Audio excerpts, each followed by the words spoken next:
Hello friend, my YouTube channel Shivansh story में आप सभी का स्वागत है। आज की कहानी है घर की लक्ष्मी।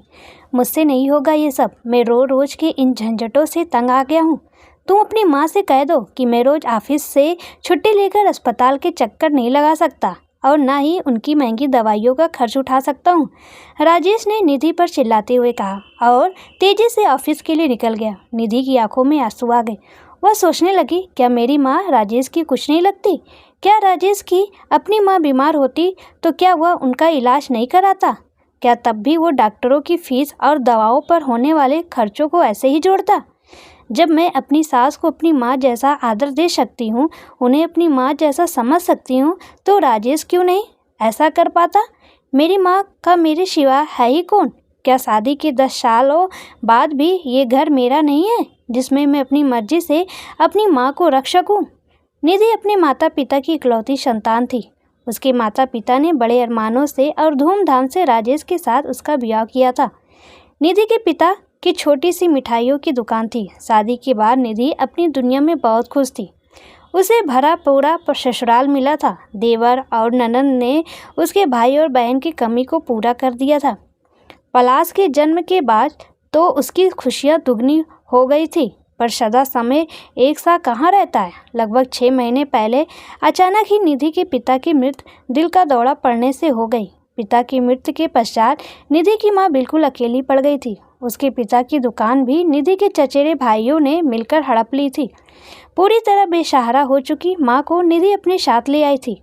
उनकी तबीयत भी ठीक नहीं रहती। हालांकि माँ उसके साथ रहना नहीं चाहती, पर निधि अपनी उस माँ को कैसे छोड़ देती जिन्होंने उसे जन्म दिया था, अपनी उंगली पकड़कर चलना सिखाया था।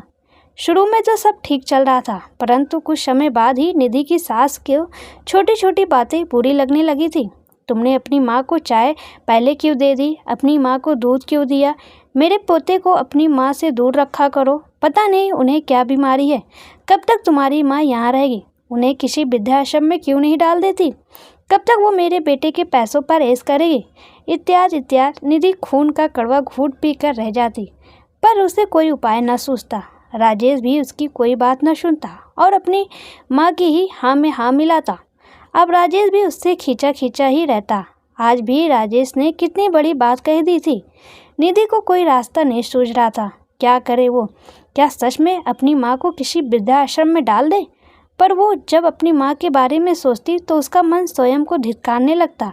क्या मेरी माँ के प्रति मेरी कोई जिम्मेदारी नहीं है? क्या माँ का कसूर सिर्फ ये है कि वो एक विधवा है और एक बेटी की माँ है? बहुत देर तक सोचने के बाद निधि एक निर्णय पर पहुंच गई। शाम को जब राजेश वापस आया तो निधि को अपने कमरे में देख हैरान रह गया। निधि ने अपना सारा सामान बांध लिया था और अपनी माँ के साथ घर छोड़ने के लिए तैयार थी। उसने बड़े सादे शब्दों में राजेश से कहा, आज तुमने मुझे इस बात का एहसास करा दिया है राजेश कि यह घर सिर्फ तुम्हारा है। मेरी इच्छाओं और भावनाओं का तुम्हारे जीवन में कोई मोल नहीं। तुम्हारे घर छोड़कर मैं अपनी सहेली चित्रा के घर जा रही हूँ। उसने मुझे अपने स्कूल में पढ़ाने का प्रस्ताव दिया है। अपने जीते जी मैं अपनी जन्मदात्री माँ को किसी वृद्धाश्रम में नहीं छोड़ सकती।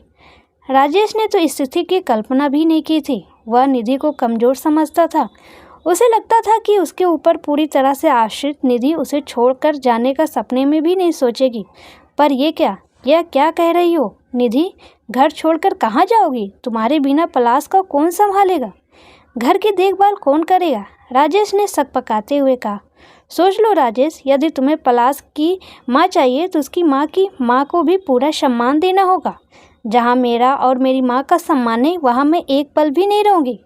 जहाँ तक पलाश की बात है, मेरी ममता मेरे आत्मसम्मान के सामने तुच्छ है।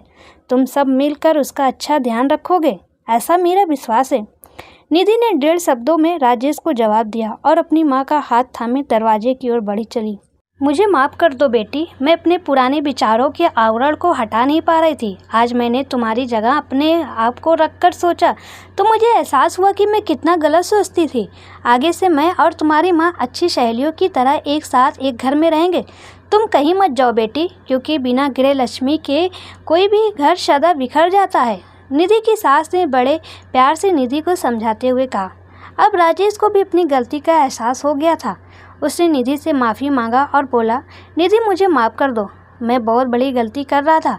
तुम भी तो मेरी माँ का पूरा ख्याल रखती हो। जब वो बीमार होती हैं तो फिर मैं तुम्हारी माँ का ख्याल क्यों न रखूं? निधि ने फिर अपने पति और सास को माफ़ करके तीनों लोग साथ में खुशी खुशी रहने लगे।